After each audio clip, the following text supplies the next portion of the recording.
Good evening students. जैसे आपको पता है कि नीट कैंसिल हो चुका है और रीनीट का मतलब प्लान है, लेकिन अभी उसका कोई डेट आया नहीं है, फिक्स डेट हुआ नहीं है। बट वी आर एक्सपेक्टिंग कि नीट जो है वो आपका मतलब जो है मिड जून या फिर लेटर पार्ट ऑफ जून होगा। But it is still a speculation, वो कंफर्म नहीं है। एनटी ने बोला है कि रिजल्ट डेट्स जो हैं वो जल्दी ही वो अनाउंस करेगा। लेकिन नीट का कैंसिल होना हमारे लिए मतलब बून और बेन दोनों है, मतलब अच्छा भी है बुरा भी है, क्योंकि आप लोगों ने नीट दे के देखा, राइट। आप लोगों से कहाँ कहाँ गलतियाँ हुई हैं। कुछ स्टूडेंट्स को टाइम मैनेज करने में प्रॉब्लम हुआ कि बायो में मतलब जो है वो कह रहे थे कि पेपर लेंदी हो गया था, जबकि बायो में ना स्टेटमेंट के क्वेश्चन थे ना असर्शन रीजन के क्वेश्चन थे, राइट। फिर भी आप लोगों ने बायो में मतलब जो most of you have spend over 1 hour, right. ऐसे ही इतने इजी पेपर में बायो के आपको 1 घंटे नहीं जाने चाहिए। मैक्स आपको 35-40 मिनट्स तक बायो कंप्लीट कर लेना है, राइट। तो मतलब जो है आपको बायो पे अगर टाइम बचाओगे तो फिर केमिस्ट्री और फिजिक्स के लिए टाइम दे पाओगे, और बायो में आप टाइम स्पेंड कर दे रहे हो, राइट, ओवर 1 आवर।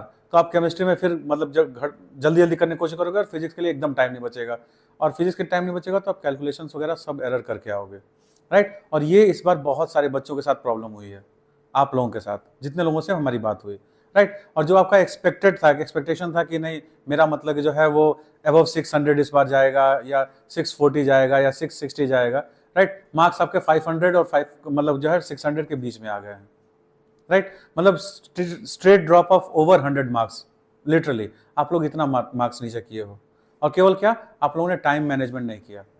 कुछ बच्चों का मतलब ये प्रॉब्लम था कि सर हमने गलत मतलब जो है वो ओएमआर में मार्क्स मतलब वो आंसर फिल कर दिया है, राइट। और ऐसे में मतलब जो हमको बाद में पता चला कि 5 या 6 मतलब जो हमारे क्वेश्चंस गलत हो चुके हैं, राइट। तो इन चीजों को आपको ध्यान में रखना है कि रीनीट टेस्ट में ये गलतियां रिपीट ना हो, राइट। तो रीनीट में मतलब कि और आपको अब खाली नहीं बैठना है। आपको पता चल गया नीट देके कि पेपर स्ट्रेस लेवल कैसा वहां पे होता है, राइट। पेपर आपको कैसे अटेम्प्ट, क्या चीज नहीं करनी है पहले तो वो पता चला है, क्योंकि जो चीज आपने किया और जिस चीज की वजह से आपके मार्क्स नीचे गए वो चीज आपको अब नहीं करनी है। आने वाले टेस्ट में रीनीट में आपको वो चीजें वो गलतियां फिर नहीं दोहरानी है, राइट। दूसरा अच्छी बात यह है, राइट, टेस्ट नीट का रीनीट होने का कि आपको मतलब कि जो है 1 महीने के आसपास एक्स्ट्रा टाइम मिल रहा है।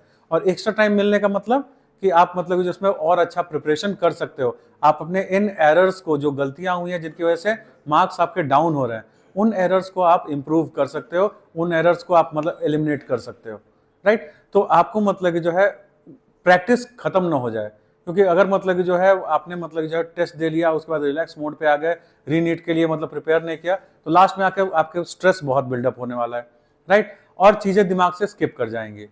तो ऐसा ना हो, तो इसके लिए हम लोगों ने मतलब पर्टिकुलरली बीटी मतलब ग्रुप ने डिसाइड किया कि आप लोगों का मतलब जो है वो जैसे टेस्ट सीरीज चल रहा था फ्रॉम मंथ मिड अप्रैल से स्टार्ट हुआ था ना, और पूरा मतलब सॉरी मिड मार्च से स्टार्ट हुआ था, पूरा अप्रैल चला था, पार्ट टेस्ट हुए थे, फुल टेस्ट हुआ था। सेम पैटर्न फिर से हम स्टार्ट करने वाले हैं। पहले मतलब आपके ग्रुप में डाल दिया जाएगा, पहले आपके मतलब जो 6 टेस्ट होंगे वो पार्ट टेस्ट होंगे, जिसमें मतलब entire syllabus of NEET has been divided into 6 equal parts, right, in chemistry, physics, botany and zoology, right. और वो टेस्ट आपको मतलब जो है हर 3 दिन के बाद होंगे, राइट। कमिंग मंडे यानी अगले मंडे को मतलब जो पहला टेस्ट होगा, फॉलोड बाय मतलब जो है एवरी 3 डेज, और ये टाइम टेबल आपको मतलब आपके ग्रुप में ये डाल दिया जाएगा, राइट। आपको टेस्ट देना है, टाइम मैनेज करना सीखना कि किस तरह से बायो को मतलब कि जो हम 45 मिनट्स के अंदर लेके आए, किस तरह से हम केमिस्ट्री के लिए टाइम दें और किस तरह हम फिजिक्स को भी टाइम दें, क्योंकि ओवरऑल आपके मार्क्स इंप्रूव होने चाहिए, राइट। तो टाइम मैनेजमेंट करना सीखना है इसमें, राइट। प्रैक्टिस नहीं छूटनी चाहिए, इसके लिए टेस्ट जरूरी है। तो आपसे मतलब जो है वो हम एक्सपेक्ट करते हैं और ये मैंडेटरी है कि आप लोग आके टेस्ट दें। टेस्ट एवरी सेंटर पे अवेलेबल है, राइट। हर सेंटर पे टेस्ट होगा, आपको टेस्ट के टाइम पे ड्यूरेशन पे आना है, टेस्ट देना है, राइट। और इन 6 टेस्ट के बाद we are going to start full syllabus test, right. और ये फुल सिलेबस टेस्ट भी सेम पैटर्न मतलब कि जो है वो एवरी मतलब जो है 2 डेज और 3 डेज गैप ये पेपर होते रहेंगे, तब तक होंगे जब तक आपके नीट के एग्जाम रीनीट हो नहीं जाता, राइट। तब तक ये टेस्ट चलते रहेंगे ताकि आपकी प्रैक्टिस बनी रहे। और आप अलग अलग क्वेश्चंस, हर पेपर में क्वेश्चंस अलग होंगे, तो आपका हर टाइप का, हर टॉपिक, हर टाइप का मतलब जो क्वेश्चंस वो आपके आंखों के सामने से एक बार जा चुका हो, आप उसको सॉल्व कर चुके हो। एंड पेपर के बाद मतलब जो है उस पेपर के डिस्कशन के लिए हर सेंटर पे आपके टीचर्स मतलब जो अवेलेबल हैं, आप उनसे आके डिस्कस कर लो। जो भी टॉपिक डिफिकल्ट लगा, जो भी क्वेश्चन नहीं समझ में आया, वो आके टीचर से डिस्कस करके कॉन्सेप्ट सारे क्लियर करो, ताकि रीनीट हो तो उसमें इस बार जैसी गलती आपसे फिर से नहीं होनी चाहिए। वी एक्सपेक्ट कि आपके मार्क्स मतलब जो एक्सपेक्टेड था कि 600 प्लस आप जो जाने वाले थे या अपने कैलिबर के हिसाब से जितना आपका अच्छा होने वाला था उससे और अच्छा हो, क्योंकि आपको 1 मंथ और टाइम मिला है, राइट। तो आप मतलब कि जो आइए पेपर दीजिए, पेपर को डिस्कस कीजिए टीचर्स के साथ, राइट। जो भी क्वेश्चंस का डाउट है वो सारा कवर कीजिए, राइट। एंड मतलब एंड ऑफ द डे आपका मतलब मार्क्स इंप्रूव हो जाए। नीट अच्छे से आप स्ट्रेस हैंडल करना सीख जाओ, टाइम मैनेज करना सीख जाओ, और सारे जो थोड़े बड़े कॉन्सेप्ट आपके गलत है जिनकी वजह से कुछ क्वेश्चंस आपसे सॉल्व नहीं हुए, ऐसा भी हुआ है, राइट। तो वो आपके एरर्स मतलब कि जो वो आपके सारे मिस्टेक, वो आपके सारे कॉन्सेप्ट के डेफिसिट्स जो हैं वो आपके क्लियर हो सकें। अब केमिस्ट्री वाले सर आएंगे, आपसे थोड़ा मतलब जो इस मामले में डिस्कस करेंगे। Thank you sir.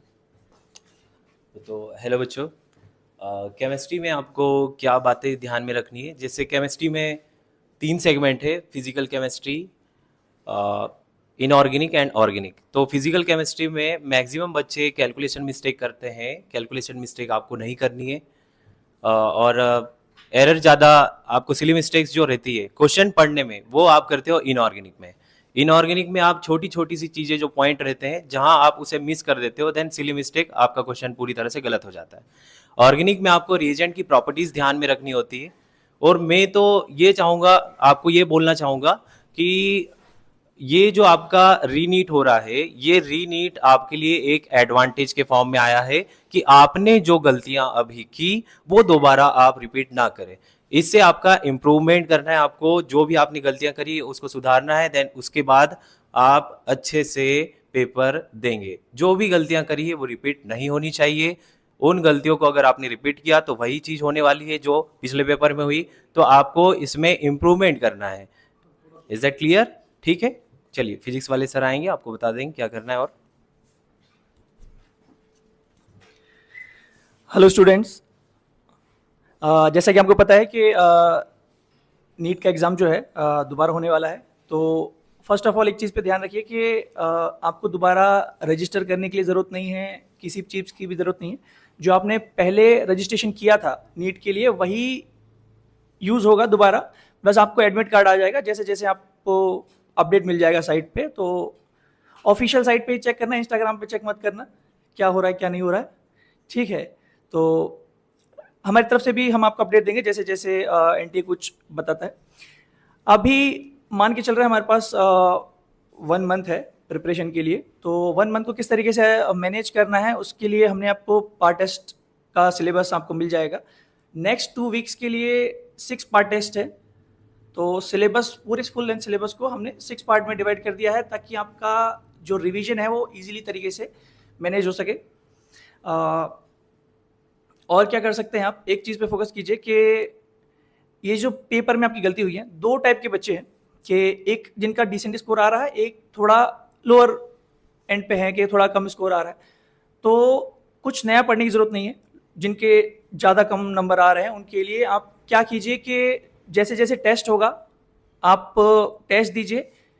टेस्ट से जो भी रिलेटेड डाउट्स हैं, जो भी चीज़ आपको नहीं समझ में आ रही है उसमें, जो भी पर्टिकुलर टॉपिक में डाउट है, उस पर्टिकुलर सेंटर पे आप पर्टिकुलर अपनी फैकल्टी से डिस्कस कीजिए, उस चीज़ को इम्प्रूव कीजिए। और नई चीज़ 10 जगह से पढ़ने की ज़रूरत नहीं है, ठीक है। दूसरा, जिनके ठीक ठाक डिसेंट नंबर आ रहे हैं और अच्छे चांसेस हैं सेकेंड टाइम में इम्प्रूव करने के लिए, आप फोकस कीजिए टाइम मैनेजमेंट पे कि आपका को सब कुछ अच्छे से आता है, आपको बस टाइम मैनेज करना सीखना है कि आपने बायो को ज़्यादा टाइम दे दिया है, फिर केमिस्ट्री में कुछ कुछ क्वेश्चंस थोड़े डिफिकल्ट थे तो आप फिजिक्स को बहुत कम टाइम दिया है। हालांकि फिजिक्स का जो पेपर था बहुत ही मॉडरेट लेवल था, आप ज़्यादा अटेम्प्ट कर सकते थे, तो बस टाइम मैनेजमेंट का इशू था।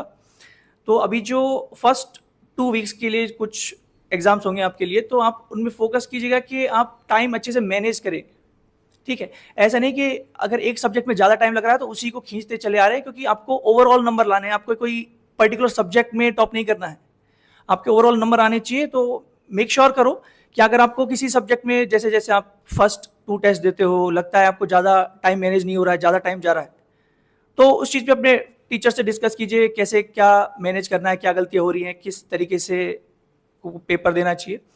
दूसरी बात कि जो पेपर आप दे रहे हैं उसमें 45 क्वेश्चंस आ रहे हैं पर सब्जेक्ट एक्सेप्ट बायो। तो क्वेश्चन अगर नहीं होता है तो मेक श्योर कीजिए उसको बाद में करो या छोड़ दो, क्योंकि वैसे भी क्वेश्चन अगर वो एक क्वेश्चन में भी अगर आप 5-10 मिनट ले रहे हो तो ऐसा नहीं कि उसके चक्कर में कोई 2-3 क्वेश्चन ईजी है वो जो छूट जाए। मेक श्योर करना है कि आप हर चीज अच्छे से रीड कर पाओ, और रीड भी ऐसा नहीं करना है कि एक क्वेश्चन को 10-10 बार रीड कर रहे हो, समझ ही नहीं आ रहा है। एक बार प्रॉपर कंसंट्रेशन के साथ रीड कीजिए, क्वेश्चन अगर समझ में आता है तो अच्छी बात है, नहीं आता है तो उसको छोड़िए, मार्क कीजिए। नेक्स्ट फेज में जब करोगे तो तब सॉल्व करना। अगर मैनेजमेंट सीखना है टाइम मैनेजमेंट पेपर के लिए, क्योंकि अगर ऐसे सोच के चलोगे कि नहीं इस बार अच्छा करूंगा, इस बार टाइम मैनेज कर लूंगा, तो देखो ऐसे तो होगा नहीं। कुछ कुछ चीज़ तो होंगी जो आपको फोकस करनी पड़ेंगी। आप पर सब स्टूडेंट किसको क्या दिक्कत है क्या दिक्कत नहीं है उस हिसाब से तो आप अपने टीचर से डिस्कस कर सकते हैं। बाकी इसी तरीके से पेपर दीजिए। अगर और बायो को मेक श्योर कीजिए कि थोड़ा 1 घंटे से 50 मिनट के आसपास अगर आप सॉल्व कर सके, ताकि आप लास्ट में बचे आपके पास फिजिक्स के लिए डिसेंट टाइम बचे सॉल्व करने के लिए। क्योंकि इस बार भी जो फिजिक्स था मॉडरेट था, बस टाइम मैनेज नहीं हुआ, तो उस चीज़ पे फोकस कीजिए। और कुछ कुछ अगर आपके टॉपिक्स वीक हैं तो जैसे जैसे एग्जाम होगा आप वो पढ़ने की जरूरत नहीं है, उनको अलग से जाके जैसे जैसे वो टेस्ट में कहीं ना कहीं क्वेश्चंस आएंगे उनको दीजिए, सॉल्व करने का ट्राई कीजिए, नहीं तो डिस्कशन में पूछिए या टेस्ट के बाद अपने फैकल्टी से पूछिए। इतना ही बात है, बस फोकस करना कि अगर कम नंबर है तो जस्ट प्रैक्टिस करो। जितना ज़्यादा प्रैक्टिस करोगे तो आपको नए कोई भी चीज़ नई नहीं लगेगी पेपर में, और इतना प्रैक्टिस कीजिएगा तो टाइम भी कम लगेगा, तो अपने आप चीज़ें मैनेज हो जाएंगी टाइम वाइज। और अगर अच्छे नंबर आ रहे हैं तो अच्छे लेवल ऑफ क्वेश्चंस कीजिए, ताकि जो अच्छे क्वेश्चंस हैं आपको नए ना लगे और आपको ज़्यादा टाइम ना लगे उस सब चीज़ों में। तो वो हम मेक श्योर करेंगे कि टेस्ट सीरीज इस तरीके से बनाई है हमने कि आपका वो सब चीज़ें कवर हो जाए, तो उसमें कोई दिक्कत नहीं अभी। हाँ, और जो टेस्ट है जो पार्ट टेस्ट है वो नेक्स्ट मंडे से स्टार्ट होने वाले हैं, तो आपके पास अभी जितना भी टाइम है उसको वेस्ट ना कीजिए, घूमना फिरना बंद कर दो, और मेक श्योर करो कि एटलीस्ट शॉर्ट नोट्स रिवाइज कर लो, ताकि अगर 10 दिन में अगर थोड़ा बहुत इधर उधर भूल गए हो कुछ चीज़ तो शॉर्ट नोट्स रिवाइज कर लो, ताकि स्टार्ट कर सकते हो मंडे से, ठीक है। और फिर जैसे जैसे हर 2 टेस्ट के बीच में 2 डेज का गैप मिलेगा आपको, तो आप वो चीज़ रिवाइज भी कर सकते हैं जो पहले टेस्ट में गलतियां हुई है। और मेक श्योर करना है पिछली बार की तरह नहीं कि सिर्फ टेस्ट दे रहे हैं स्कोर इतना आया है, टेस्ट दे रहे हैं स्कोर इतना आया है, वो सब मैटर नहीं करता है। 1 मंथ को एज अ एडवांटेज लो कि आपको इम्प्रूव करते चलना है। तो पहले टेस्ट में जो वीकनेस आ रही है, जो जो गलती आ रही है, उसको नेक्स्ट टेस्ट में सुधारने की कोशिश करो। अपने आप को एनालाइज करो कि वो जो 3 घंटे बैठते हो 3 घंटे में दिमाग में क्या चलता है, कैसे टाइम मैनेज हो रहा है, नेक्स्ट में इंप्रूव करो। हो सकता है 100% इंप्रूव ना हो, कुछ गलतियां उसमें भी रह जाएं, तो उसको नेक्स्ट टेस्ट में इंप्रूव करने की कोशिश करो, करते रहो, लास्ट में इंप्रूवमेंट आएगा बस। और जो ज़्यादा कुछ सोचने की जरूरत नहीं है, आपके टीचर्स हैं आपके साथ हेल्प करने के लिए। कहीं पे भी कोई दिक्कत आ रही है, आपको लग रहा है कि कहाँ से स्टार्ट करना है, कैसे पढ़ना है, क्या करना है, टेस्ट सीरीज है वहाँ से फर्स्ट 2 वीक में आपका सब कुछ रिवाइज हो जाएगा पार्ट टेस्ट के बाद। और जब सब कुछ रिवीजन हो जाएगा 2 वीक के बाद, तो आप नेक्स्ट 2 वीक जब तक टेस्ट नहीं होता है, री एग्जाम नहीं होता है, आप लगातार फुल एंड टेस्ट दीजिए और इंप्रूव करते रहिए बस। Thank you.